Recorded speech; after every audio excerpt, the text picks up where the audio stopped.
George Blechy here with NESN Patriots beat reporter Zack Cox joining us from Frankfurt, Germany, where the Patriots just lost their 8th game of the season 10-6 to the Colts. But the bigger picture here, the future of Bill Belichick, of Mac Jones, the Patriots as a whole. Zack, before the game, Robert Kraft said on NFL Network he was disappointed with the start to the season of them being 2-7, was hoping for a fresh start starting with today in Germany. They didn't get that. What, as you see it right now, is the future looking like? And is any change coming when the team, the leaders, return to Foxborough this week? Based on everything we've heard, it's unlikely that the team makes any change at the head coach spot during the season. There have been a number of reports, including one this morning from Ian Rappaport over at NFL Network, that Kraft is not inclined to fire Belichick during the season. Which I think makes sense on a couple of different levels. But at this point, his job security is continuing to dwindle each and every week as the Patriots fall through what is easily their worst season in decades. I mean, they're now 2-8 on the season. They look terrible in this game today, especially offensively.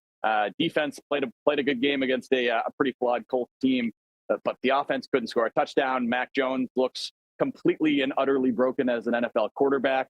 And at this point, after the season, I think there is a very good chance that you do see a change with Bill Belichick, but it doesn't sound like anything is imminent in that regard.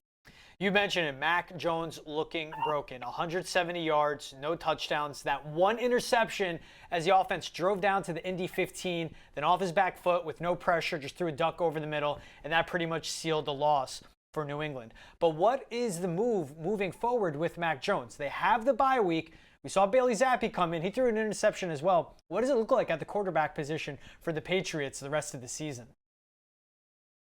I don't think they can go back to Mac Jones after this game. Honestly, if just the mistake was the same kind of mistake he's been making all season. You mentioned it, the throw off the back foot, ill-advised into traffic. That throw had no chance. It was an easy red zone interception for Julian Blackmon.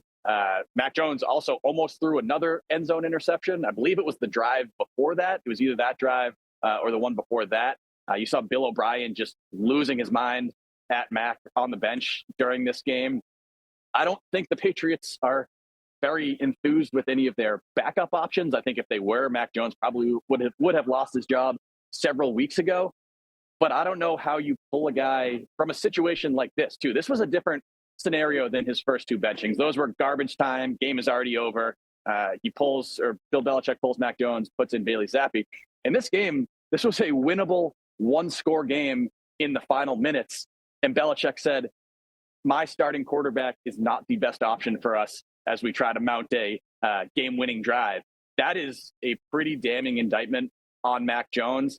Maybe through the bye week, he can get some mental reset, mental refresh, and they decide to stick with him. But I don't know. This felt like kind of the final stand and end of the era type situation here. I don't know how they can continue moving forward with what they've been getting so far.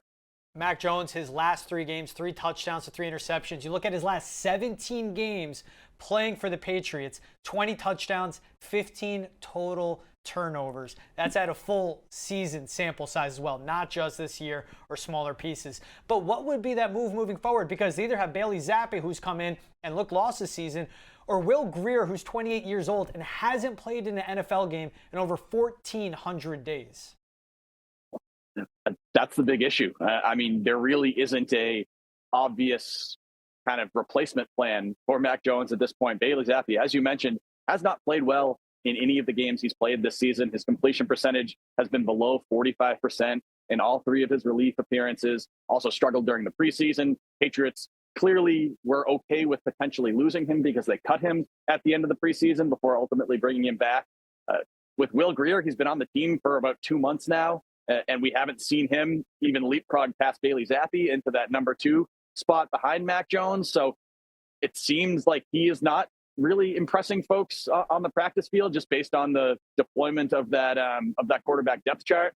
And then there's Malik Cunningham, who's the wild card, but he played about 6 snaps in that one game he played a couple of weeks ago, now is back on the practice squad. He is not somebody who I think at this point in his career is anywhere close to being ready to being a starting NFL quarterback. So the Patriots are just in a situation where they don't have any good options at quarterback right now. But with the mistake that they've seen from Mac Jones, if I'm Bill Belichick, I'm saying, all right, we need to try something different because this clearly is not working.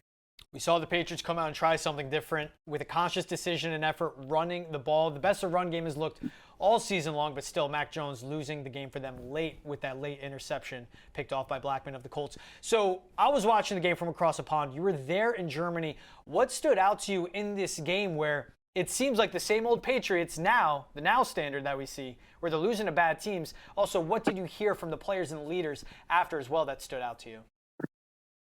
Yeah, I think Matthew Slater summed it up well when he said this was almost a really great trip for us because everything except for the actual on-field product was really, really cool here.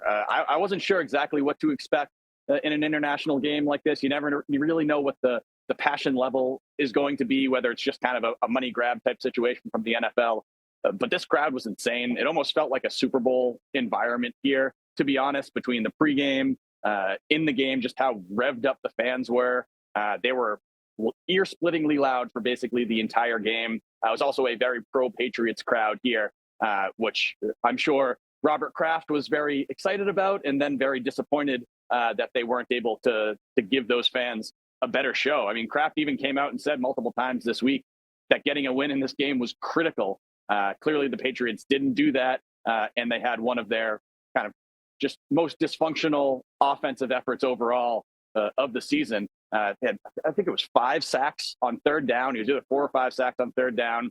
Really bad in the red zone. They had 3 straight red zone trips late in this game, only came away with 3 total points from those. And then obviously from Mac Jones that essentially cost them the game. So everything around the periphery was very cool for this game for the Patriots. I think it'll be very good actually for the NFL in Germany and in Europe in general. But yeah, it's certainly not a trip the Patriots are going to look back very fondly upon. Yeah, 3 of the first 4 drives for the Patriots decided on a sack on third down. We've seen this offense sputter out and it walk away with no points time and time again. All right, Zach, thank you so much. Fly back safe, travel safe. Enjoy the rest of your stay in Germany, brother. Thank you.